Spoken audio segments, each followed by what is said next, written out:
to the Ninja X Show. Today's topic, SJW critics bashing Justice League. So over the weekend, Justice League received bad reviews from SJW critics. Apparently they were offended by the smallest crap.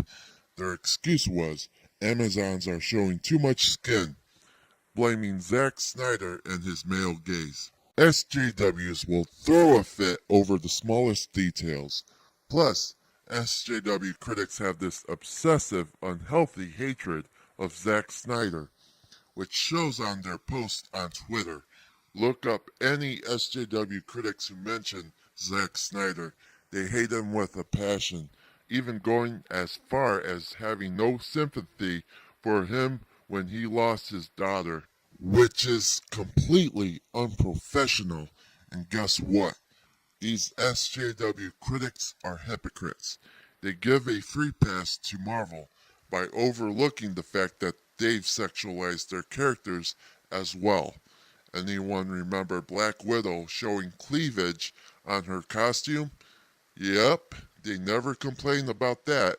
Which reminds me, Grace Randolph made a complaint on Twitter about The Flash landing face first into Wonder Woman's cleavage, yet the same thing happened with Bruce Banner and Black Widow in Avengers Age of Ultron, a movie she praised. She's a biased hypocrite. She even admitted to being a Marvel fangirl and that she doesn't read any DC comics except for Batman. Oh, but she had no problem with Jason Momoa being topless, right? Or what about the fact that Zack Snyder directed 300, where the Spartans are practically half naked? Did Zack Snyder have the male gaze when he was directing 300? I know a lot of women enjoy 300, so why is it okay to sexualize men but not women? I find that quite hypocritical with SJW critics. They're okay with sexualizing men, but they have a problem with sexualizing women. The only complaint I can think of SJWs ever giving Marvel a hard time on was when Marvel's Iron Fist came out on Netflix. It was met with negative reviews from SJWs. Why? It's simple.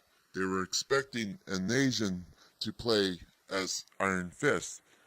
It's obvious to me that these SJW critics had never read the comics. Iron Fist is a white man in the comics. But SJW critics did not care about that. All they care about was pushing their SJW agenda by bashing white male characters. They wanted Iron Fist to get canceled. It didn't work. Which reminds me, these critics don't read comics, period. Ever notice how they complained about Superman killing Zod in Man of Steel? They said that Superman never kills. They have forgotten that Superman killed Zod in Superman 2, a film praised by those critics. A powerless Zod fell into the bottomless pit in Superman 2. They also didn't like that Batman kills in Batman v Superman. They claim that Batman doesn't kill. Yet they forgot that Batman killed in the Tim Burton Batman movies. I can list the number of people he killed in both Batman and Batman Returns. The Joker, Joker's henchmen, and the Penguin's henchmen. Yet these movies get praised by those critics. By the way, both Batman and Superman had killed villains in their comics too. Not that critics would know because they do not read the comics. Which brings me to my next point.